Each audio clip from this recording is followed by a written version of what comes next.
अस्सलाम वालेकुम जी। अच्छा जी, मुल्क की सियासत इतनी तेजी से बदल रही है कि हमें खुद समझ नहीं आती कि किस टॉपिक पे वीडियो बनाएं और किस पे ना बनाएं। कल दौरान समाअत मुअज़्ज़ज़ जस्टिस जमाल खान मंदोखेल साहब ने दौरान समाअत के शुरू में एक स्टेटमेंट दी कि 1 मार्च 2023 को अब जानते हैं कि एक फैसला आया था। चीफ जस्टिस उमर अता बंदयाल साहब ने पंजाब और KPK में इलेक्शन में इल्तवा के हवाले से अज खुद नोटिस लिया था। जस्टिस जमाल खान मंदोखेल ने कहा कि चूंकि उस केस में 4 जजों ने अज खुद नोटिस के खिलाफ फैसला दिया था, उसमें 3 के मुकाबले में 4 जजों ने अज खुद नोटिस की मुखालफत की थी और उसे मुस्तरद कर दिया था। लिहाजा अब जो केस चल रहा है वो तो बिला जवाज वो एग्जिस्ट ही नहीं करता। और उन्होंने ये भी कहा कि जब ऑर्डर ऑफ कोर्ट नहीं है तो फिर सदर ने किस कानून के तहत इलेक्शन की तारीख दी और इलेक्शन कमीशन ने किस आइन के तहत इलेक्शन का शेड्यूल जारी किया। ये कल तक की सबसे बड़ी खबर थी। फिर इसके बाद शाम को एक और खबर आई। जस्टिस काजी फायज ईसा साहब वो भी एक केस की समाअत कर रहे थे सुप्रीम कोर्ट में और दौरान समाअत उन्होंने एक ऑर्डर लिखवाया, बल्कि आप ये कह सकते हैं कि फैसला दिया। उन्होंने ये कहा कि चूंकि पार्लियामेंट ने अज खुद नोटिस के हवाले से अब एक बिल पास करवा लिया हुआ है, वो बिल अभी पाइपलाइन में है, लिहाजा 184(3) के तहत सुप्रीम कोर्ट में जो केस चल रहे हैं उन पर फौरी तौर पर कार्रवाई रोक दी जाए। ये सबसे बड़ी खबर बनी कल तक की। अब देखते हैं कि सुप्रीम कोर्ट में जो चीफ जस्टिस उमर अता बंदयाल की सरबराही में 5 रुकनी बेंच जिस केस की समाअत कर रहा है उसकी समाअत होती है या नहीं होती। बहरहाल बड़ी खबर यह है कि सुप्रीम कोर्ट इस वक्त डिवाइड है और किसी को कुछ समझ नहीं आ रहा कि आगे क्या होगा। चलते हैं जी अगली खबर की तरफ, और वो खबर इमरान खान साहब के लिए बहुत बहुत मायूस कुन है। खबर यह है कि कल मोहतरमा मरियम नवाज साहिबा ने कसूर में जलसा किया। इमरान खान साहब अपने हर बयान में ये कहते हैं कि इनमें इतनी शकत नहीं है, ये बुज़दिल लोग हैं और अवाम भी इनके साथ नहीं है। इमरान खान साहब खासतौर पर मुस्लिम लीग नून के बारे में ऐसी स्टेटमेंट देते हैं, लेकिन आपने देखा कि कल मरियम नवाज साहिबा ने जो कसूर में जलसा किया, अब ये कह लें कि भाई इमरान खान साहब ने हालिया दिनों में नारे पाकिस्तान पे जो जलसा किया था, मरियम नवाज का कसूर वाला जलसा उससे 50 गुना बड़ा था। हर तरफ लोग ही लोग थे, अवाम का एक जमे गफीर था। और मरियम नवाज साहिबा ने एक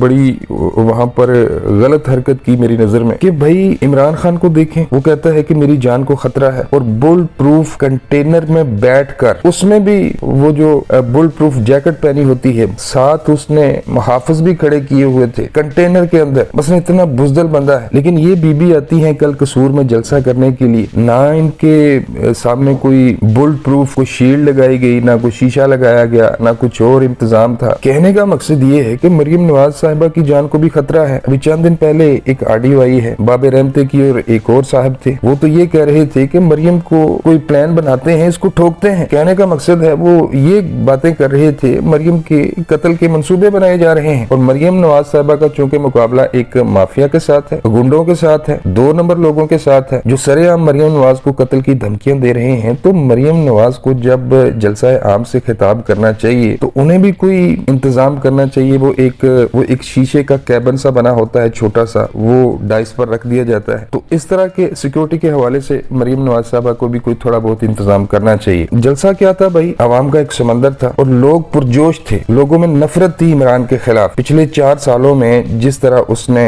मुल्क को तबाह बर्बाद किया है, लोग इमरान खान की नफरत में मुस्लिम लीग नून की तरफ आए हैं। और इमरान खान जो ये बयानिया बनाता है कि नहीं जी बड़ी महंगाई हो गई है, इस महंगाई के पीछे शहबाज शरीफ की नालायकी है। भाई अगर लोग इस महंगाई का कसूरवार शहबाज शरीफ को ठहराते तो कसूर की तारीख में जो सबसे बड़ा जलसा हुआ है, लोग कभी भी मरियम नवाज के जलसे में ना आते। एक दिन के नोटिस पर ये जलसा किया गया और लाखों की तादाद में लोग वहां आए। कहने का मकसद ये है कि इमरान खान ने हालिया दिनों जो हरकतें की हैं, जिस तरह PTI के गुंडों ने पुलिस वालों पर पेट्रोल बम गिराए, पुलिस की गाड़ियों को जलाया गया, नहर में फेंका गया, पुलिस वालों पर हमले किए गए, जमान पार्क से जो लोग गिरफ्तार हुए उनका ताल्लुक कालादम तंजीमों से निकला, जिससे दीदा दलेरी के साथ इमरान खान साहब को 9 केसों में जमानतें मिल रही हैं। तो ये सब कुछ अवाम देख रही है। अवाम को इतनी अंधी या को पागल नहीं है, वो देख रही है कि इस बंदे ने मुल्क की मेशत का बेड़ा गर्क कर दिया। इस शैतान की वजह से मुल्क में अदमो इस्तेहकाम है, सियासी अदमो इस्तेहकाम है, माशी अदमो इस्तेहकाम है, लेकिन फिर भी सिस्टम में मौजूद कुछ लोग इस बंदे को सपोर्ट कर रहे हैं। साफ जाहिर है कि अवाम ये सब कुछ देख रही है। वो जानती है कि जब तक इस फितने फसाद का एहतसाब नहीं होता, जब तक इसको कानून के कटहरे में नहीं लाया जाता, ये मुल्क तरक्की नहीं कर सकता। तो लोग इस वक्त से सिर्फ मरियम नवाज की तरफ देख रहे हैं, मुस्लिम लीग नून की तरफ देख रहे हैं। इसीलिए कल लाखों की तादाद में लोग जलसे में आए थे और जलसे में मोहतरमा मरियम नवाज ने जो लाठी चार्ज किया, खासतौर पर अदलिया के हवाले से, उन्होंने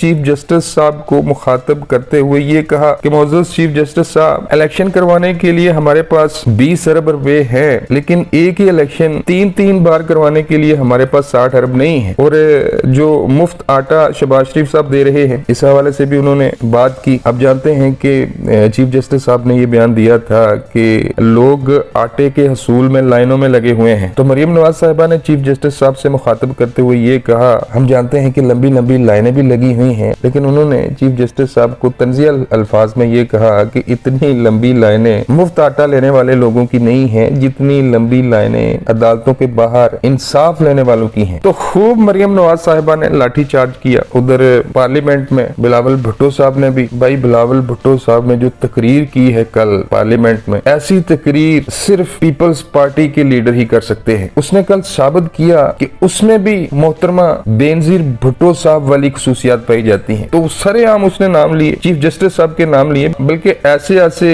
वर्ड यूज किए कि मैं वो बयान भी नहीं कर सकता। तो कहने का मकसद ये है कि सियासी मंजरनामा बहुत तेजी के साथ तब्दील होता जा रहा है। कल तक जो लोग ये समझ रहे थे कि इमरान खान साहब पे हाथ डालना नामुमकिन है, अब उन लोगों को भी नजर आना शुरू हो गया है कि हालात बदलना शुरू हो गए हैं। कल तक जो बंदा फराउन बना हुआ था, आज वो छुपता फिर रहा है। आज वो ताकतवर हलकों के पांव पकड़ रहा है और मिन्नतें कर रहा है कि मुझे इन केसों से निकालो, मैं सियासत से भी किनारा कशी कर लूंगा, मुझे बस पाकिस्तान से बाहर निकालो। लेकिन भाई आपको बड़ी खबर देता चलो कि अब ऐसा नहीं होगा। बहुत जल्द ये बंदा गिरफ्तार होगा। ये ना सिर्फ पूरी उम्र के लिए नाहल होगा, बल्कि इसकी जो अगली जिंदगी है वो मच जेल बलूचिस्तान में गुजरेगी। अब तक के लिए बस इतना ही। मिलता हूँ किसी नई वीडियो में। अल्लाह निगहबान।